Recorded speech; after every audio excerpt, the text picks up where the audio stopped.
Wir haben beim Innenklinikum vor 3 Jahren fusioniert. Das heißt, 2 Landkreise hatten bisher ihre eigenen Krankenhäuser, sind jetzt fusioniert zu eben 4 Krankenhäuser insgesamt.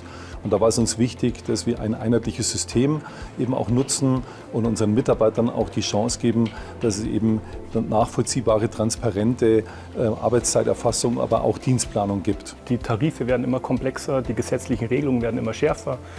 Man sagt EuGH-Rechtsprechung etc. etc.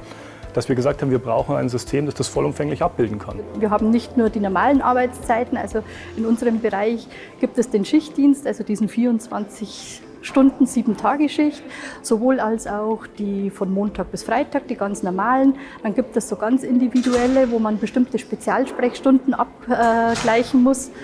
Und das war Aufwand oder ich sage jetzt einmal eine Herausforderung für beide Seiten. Das heißt, wir haben bestimmte Abteilungen, die im 2- oder 3-Schichtbetrieb mit Vollarbeitszeit arbeiten. Es gibt Abteilungen, die eine nächtliche Rufbereitschaft oder einen nächtlichen Bereitschaftsdienst haben. Dann gibt es die Oberarzt-Hintergrunddienste, also Rufbereitschaften von zu Hause. Das heißt, jegliche tarifliche Vorgabe für diese verschiedenen Dienststrukturen muss berücksichtigt werden. Im sozialen Bereich braucht es einfach verschiedene Arbeitszeitmodelle. Es gibt Teilzeitkräfte, sozialer Sektor, es gibt einfach Mamas, man muss Rücksicht nehmen, aber natürlich muss der Arbeitsalltag laufen und man braucht im Arbeitsalltag einfach eine gewisse Flexibilität, dass der Betrieb aufrechterhalten kann. Und wenn du in der jetzigen Zeit in einem Krankenhaus, eine moderne Krankenhausverwaltung aufbauen möchtest, dann geht das nur mit so einem Werkzeug, mit so einer Software. Wir konnten die ganzen tariflichen Vorgaben, die es gibt, also was jetzt auch Ruhephasen angeht, was beispielsweise die Zahl an freien Wochenenden pro Monat angeht, die Maximalzahl an Diensten, all diese Dinge konnten umfassend mit eingearbeitet werden. Und aus Sicht der Ärzte ist es dadurch zu einer wirklich großen Transparenz gekommen. Jeder Mitarbeiter sieht sehr schön seine Stundenbilanzen, seine Zeitkonten, Urlaubsplanung etc. Das hat sich jetzt durch Atos sehr vereinfacht digitalisiert. Das heißt, der Mitarbeiter beantragt das alles über seinen eigenen Staff Center. Diese Papier- oder Zettelanträge ist wirklich auf ein Minimum gesunken und das macht es sehr angenehm. Ein Riesenvorteil.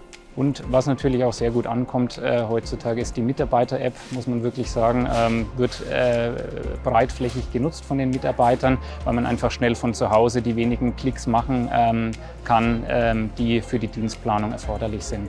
Also alles schnell und bequem jetzt digital lösbar. Da habe ich einfach den Überblick, wie gesagt, kurz über das Wichtigste, wenn ich da kurz reinschaue, von überall, online einfach von zu Hause, wenn ich unterwegs bin.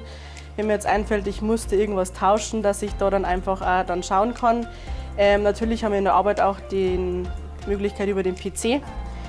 Das aber eher weniger nicht vermehrt über die App dann, weil man da einfach den schnellen Zugriff drauf hat über die Daten. Der Mitarbeiter hat den Vorteil, er sieht seine Überstunden, er sieht seine Zusatzurlaubstage, er sieht seine Urlaubstage, er kann den Dienstplan jederzeit einsehen, den aktuellen Dienstplan.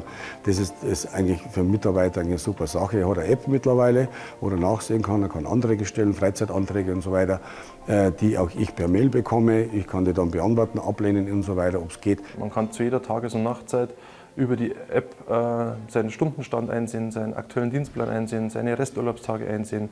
Das war vorher nur möglich, indem der Mitarbeiter zu mir kommt, wir uns gemeinsam am Computer den Dienstplan öffnen, die eigene Mitarbeiterinformation öffnen.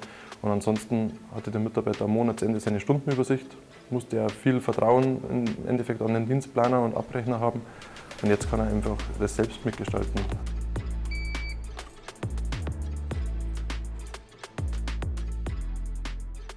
Aus meiner Sicht haben wir absolute Transparenz erreicht, was auch ein Vertrauen in den Arbeitgeber mit sich bringt. Und zuzüglich gewonnen haben wir einfach eine Gleichberechtigung, eine Gleichbehandlung und einfach die Befähigung des Mitarbeiters in die Benutzung des Systems und somit eine gewisse Selbstverwaltung erreicht.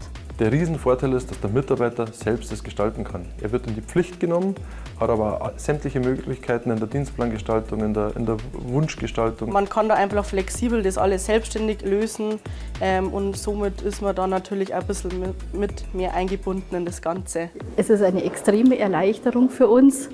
Wir hatten vorher wirklich einen immens hohen Zeitaufwand in der Dienstplanung, die sich wirklich um 3/4 eigentlich verringert hat. Jedes neue System bedeutet, jeder muss sich erstmal damit auseinandersetzen, aber es ist insgesamt gut angenommen worden und Feedback ist schon insbesondere auch wegen der Transparenz und dieser vollumfänglichen Digitalisierung sehr groß oder sehr positiv. Ich bin sehr froh, dass wir jetzt auf der Zielgeraden sind. Das heißt, seit mehreren Monaten nutzen wir InTime und spüren jetzt auch schon, wie es im Alltag auch eine spürbare oder tatsächliche Verbesserung vor allem für unsere Mitarbeiter darstellt. Es ist sogar mehr möglich gewesen, als ich wollte.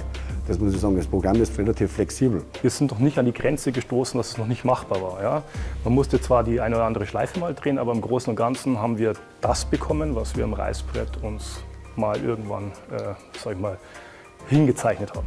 Die Rückmeldungen aus dem Haus bestätigen uns, dass der Kurs der richtige ist und zwischenzeitlich kam auch nochmal eine höchstrichterliche Rechtsprechung, die auch das Thema Arbeitszeiterfassung eben einfordert. Von daher freut es mich sehr, dass wir uns schon vor 1,5 Jahren nämlich frühzeitig auf den Weg gemacht haben.